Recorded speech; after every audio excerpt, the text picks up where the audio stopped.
का शोषण करते हैं। आप देखिए, भले आप व्यवसायी हैं, लेकिन आपका व्यवसाय चले, किसी कोई गांव से कोई किसान आता है जो बड़ी मुश्किल से दिन भर में 200-300 रुपए कमाता है। अगर कोई वीडियो, अगर उससे किसी काम के बदले घूस मांगेगा और मैं वहां अगर एग्रेशन दिखाता हूं, तो क्या यह गलत है? आप ही बताइए। मेरा 2-3 पिछले 4-5 महीने में मेरा एक रूप आपके सामने आया है, जिसको लेकर शायद आप संशय में है, तो मैं आपको बताना चाहूंगा वो घटना बाघमारा की है। ये संदेश मेरा विशेषकर इसरी बाजार के जितने भी हमारे अभिभावक तुल्य व्यापारी व्यवसायी वर्ग है उनके लिए है। बाघमारा की वो घटना दरअसल ये है कि वहां 133 वर्कर काम करते हैं। मान के चलिए, आप कोई भी, आपके अंडर भी बहुत सारे वर्कर्स है जो काम करते हैं, तो उनको पेमेंट कौन करता है? आप करते हैं। मान के चलिए अग्रवाल जी की दुकान है, कपड़े की दुकान है, वहां सुनील अनिल नाम के 2 लड़के काम करते हैं, तो उनको पेमेंट कौन करेंगे? अग्रवाल जी करेंगे। लेकिन बाघमारा की घटना यह है कि वहां 133 वर्कर काम करते हैं। किसके अंडर काम करते हैं? संजय उद्योग और खेमटा 2 एजेंसी है, और बीसीसीएल उसके माने बीसीसीएल के अधीन 2 एजेंसी काम कर रही है। और आपको जान के आश्चर्य होगा, उनको ना संजय खेमटा पेमेंट कर रही है, ना बीसीसीएल पेमेंट कर रहे हैं, उनको सांसद पेमेंट कर रहे हैं। सारा पैसा सांसद को जाता है और सांसद 30,000 लेते हैं, उनको 8,000 रुपया पेमेंट करते हैं। बताइए गलत है कि नहीं है?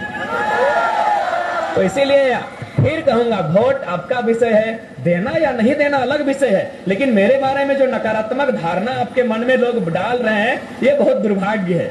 मैं एक ऐसा लड़का हूं, आज हजारों लोगों की मैं उम्मीद बन के आया हूं। आज मैं हजारों लोगों की उम्मीद बन के आया हूं। हाँ, थोड़ा सा एग्रेशन है, लेकिन वो केवल और केवल भ्रष्ट पदाधिकारियों के लिए है। चाहे वो बीडीओ रहे, सीओ रहे या डीसी रहे, कोई रहे, जो करप्ट करता है, जो झारखंड को लूटता है, उनके लिए हमारे व्यवहार है। बाकी अगर मेरे नाम से मेरे कार्यकर्ता भी अगर कुछ गलत करते हैं, आप उनका नाम चिन्हित करके बताइएगा, अगले दिन उनको अपने संगठन से हम डिसमिस करने का काम करेंगे, ये आपको वचन देते हैं। हाँ, मैं एक छोटी सी घटना यहाँ घटी थी, और आज मैं आपको एक ताजा घटना सुना रहा हूं। आज रांची से बेरमो और डुमरी के लिए विशेष टीम आई है। वो विशेष टीम में बहुत सारे आईएएस पदाधिकारी हैं, और उनको ये बोला गया है कि आप डुमरी और बेरमो में एक काम ऐसा कीजिए कि जयराम महतो चुन के चुनाव जीत के नहीं आ पाए। सोच सकते हैं आज लोग किस प्रकार से एक साजिश कर रहे हैं। यही दिल्ली के चुनाव आयोग की टीम भी आई है। आपको भी मालूम है, हर एक विधानसभा में चुनाव आयोग 2-2 पदाधिकारी भेजते हैं, उनको शायद ऑब्जर्वर कहा जाता है। वे लोग बैठ के बात क्या कर रहे थे मालूम है? कि झारखंड नहीं, पूरे इंडिया की हिस्ट्री में हम एक ऐसा चुनाव देख रहे हैं जहां नेशनल पार्टी, स्टेट लेवल की पार्टी जो 20 साल से सरकार में रही है, वो एक 29 साल के लड़के के पीछे हाथ धो के पड़ी है। तो आप अगर आशीर्वाद नहीं देंगे तो ये लड़का, आखिर मुझसे डर उनको क्यों है?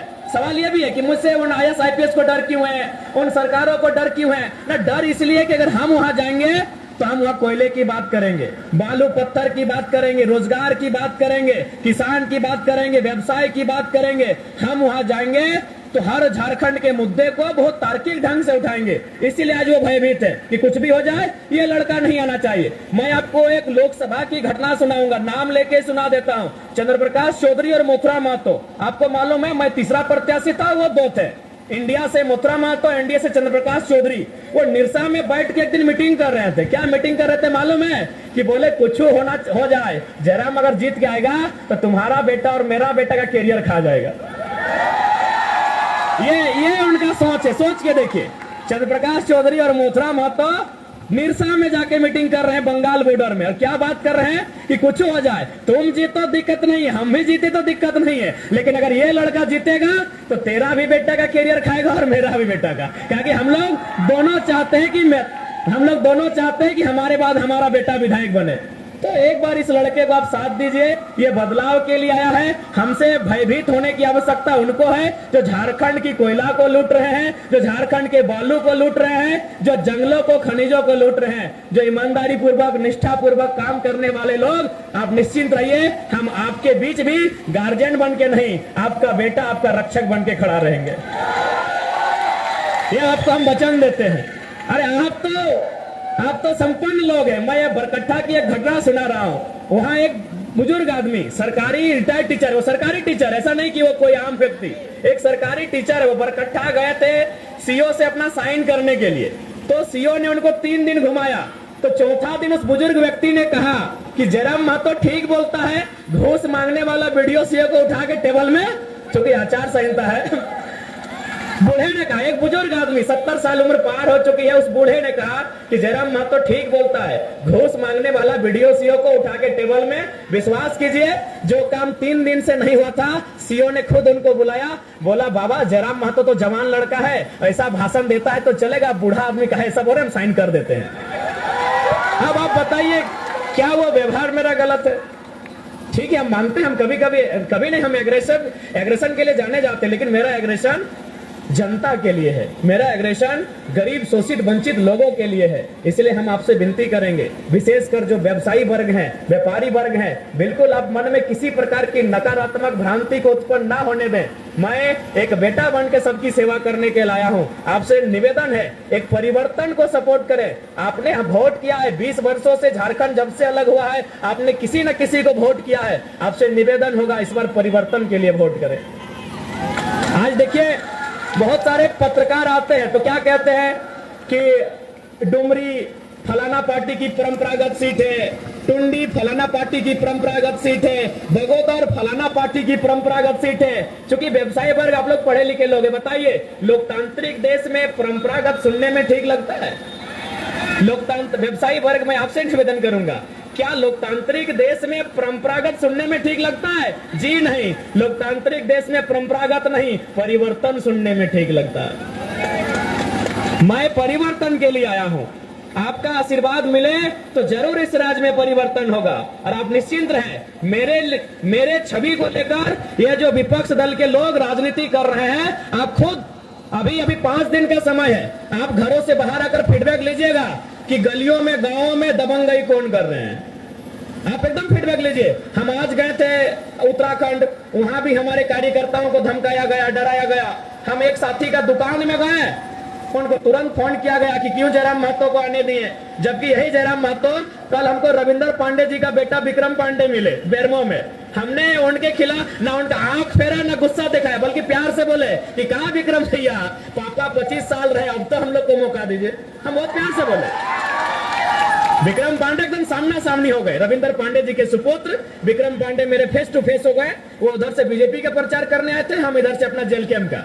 तो हमने ना उनसे नजर फेरा ना उनको गुस्से से देखा, बड़े प्यार से कहा क्या विक्रम भैया 25 साल से तब है ही, एक बार तो मौका दीजिए अब हम लोग को। तो निश्चिंत रहिए, मेरा वो चरित्र नहीं है, मेरा वो छवि नहीं है। मेरा एग्रेशन केवल और केवल भ्रष्ट पदाधिकारियों के लिए है जो सिस्टम को खोखला कर रहे हैं। अब बताइए, आज 6 लाख बच्चों ने सीजीएल का फॉर्म भरा था, आज सुनने में आया 35 लाख में पेपर लीक हुआ है। अगर वहां हम गुस्सा करें तो बताइए क्या हम गलत हैं? आपके भी बच्चे तैयारी करते हैं, या फिर आपका व्यवसाय जिन लोगों के कारण, क्योंकि व्यवसायी और किसान, गांव और बाजार एक दूसरे के सहयोगी हैं। गांव के बिना शहर नहीं और शहर के बिना गांव नहीं, क्या यह कल्पना होगी? तो शहर और गांव एक दूसरे परस्पर सहयोगी हैं। तो आप ही के दुकान में जो किसान के बच्चे आते हैं उनसे पूछिएगा कि सीजीएल की परीक्षा का क्या हाल है, आज 6 लाख अभ्यर्थियों का क्या हुआ और सरकार क्या कर रही है, आपको भी मालूम है। हाल ही फिलहाल 150 लड़कों को राजस्थान से लाकर यहाँ हेल्थ ऑफिसर बनाया गया।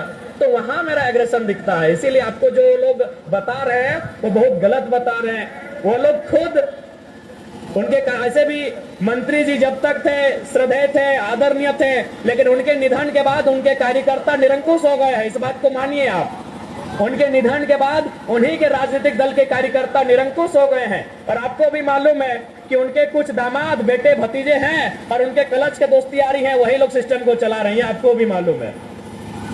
अभी एक बीएलओ बहन है, उत्तराखंड में एक बीएलओ बहन है, उनका बेटा मेरा समर्थक है। तो बताइए क्या गलत है? वो बीएलओ को फोन करके उनके प्रत्याशी का बेटा उनको बोलता है कि देख लीजिए ठीक नहीं हो रहा है, अगर हम लोग जीत गए तो बताइए आपका काम कैसे करेंगे।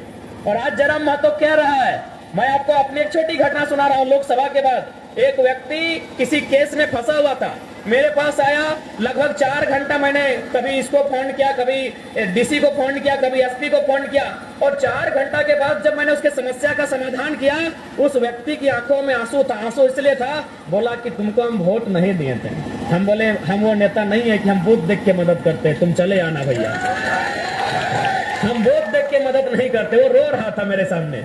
कि यार तुम कैसा नेता हो, हम तुमको वोट नहीं किए हैं, मेरा पूरा गांव से तुमको मात्र 20 वोट मिला है, फिर भी तुम 4 घंटा मेरे लिए परेशान रहे। हमने कहा कोई बात नहीं, तुम 2024 में भी वोट मत देना, हम 29 में मांगने जाएंगे, लेकिन मेरी शिकायत जनता से कभी नहीं रहेगी। और आपको मैं बताना चाहूंगा, यही सांसद चंद्र प्रकाश चौधरी जी, यही बगल में अतकी बरियरपुर गांव है, वहां के लोगों ने ट्रांसफार्मर का डिमांड किया। चौधरी जी ने क्या बोला मालूम है कि तुम्हारा वोट तो जयराम महतो गया है, हम ट्रांसफार्मर क्यों दे? बताइए, एक सांसद के मुंह से शोभा देता है?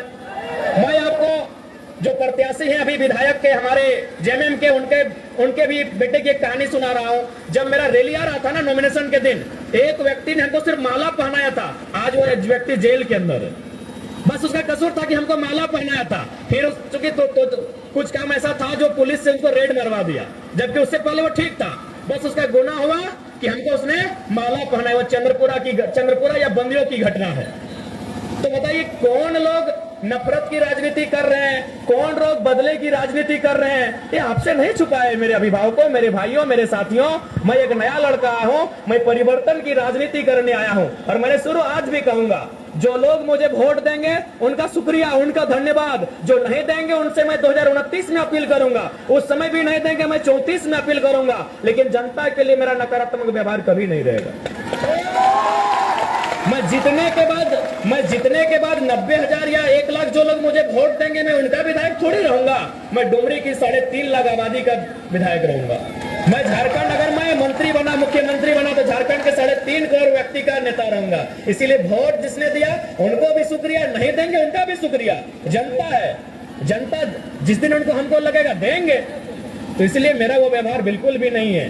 आप 2 साल से पहले अगर जानना, यही मैं इन कस्बों में फुटबॉल क्रिकेट खेलने आता था। आपके अंदर एक मैदान है, वहां मैं फाइनल जीत के गया हूं। आपके अंदर एक मैदान है, वहां हम डे नाइट फाइनल जीत के गए हैं। तो आप, ऐसा नहीं है कि मेरा व्यवहार बस 2 साल का ये राजनीति का कैरियर है। 2 साल पहले हम एक पढ़ने वाला छात्र, यही इसरी बाजार से जो शिवम विजय बस गुजरती थी, उसको हम तो चाहते चढ़ते थे, धनबाद पढ़ने जाते थे। उसके अलावा मेरा कोई और रोल ही नहीं रहा था। तो इसलिए मैं तमाम व्यवसायी वर्ग से कहना चाहूंगा, आप लोग जिनको वोट दें, ये आपकी स्वतंत्रता है।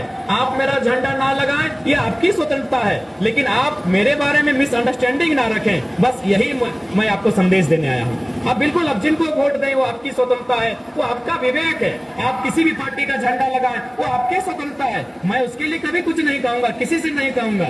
लेकिन हाँ, मेरे बारे में जो एक मिसअंडरस्टैंडिंग का कंसेप्ट चलाया जा रहा था, विशेषकर जेएमएम वालों और एक कोई जिला परिषद है सुरेंद्र साहू करके, तो थोड़ा मुझे बड़ा तकलीफ होता है, हमें बड़ा तकलीफ होता है। अरे भाई, आप लोग अपना काम, मैं और सुरेंद्र जी जो भी है, उनसे मैं उनको व्यक्तिगत नहीं जानता हूँ। अगर उनको यहाँ से विधायक बनना है तो किनके खिलाफ बात करना चाहिए? जो विधायक है, हमारे खिलाफ तो बात करना शोभा नहीं देता है।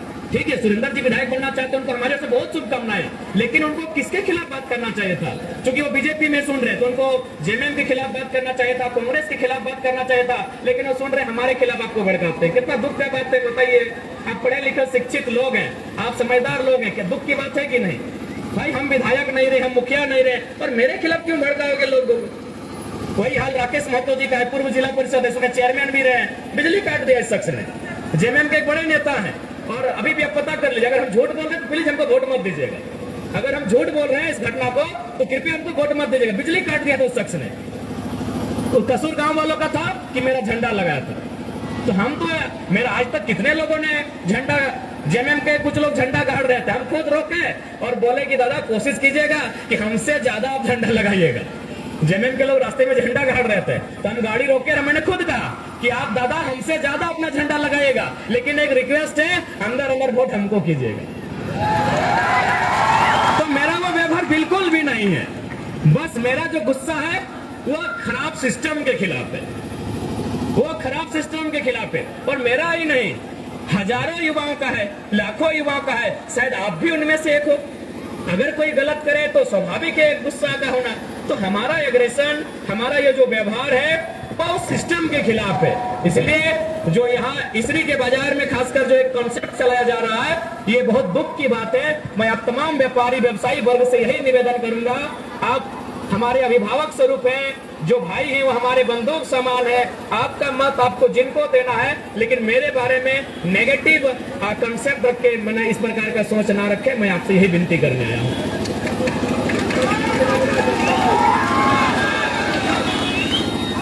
ऐसा नहीं है जैसे कि एक कंसेप्ट दिया आता है चंदा को लेकर, तो ऐसा कुछ नहीं है। हम लोग तो साल में एक कार्यक्रम होता है वो करम के अवसर में, तो उसमें तो लोग स्वेच्छा से मांगते हैं। अजंता स्वीट्स ने काफी मदद किया था, उनको धन्यवाद जो भी है अजंता स्वीट्स।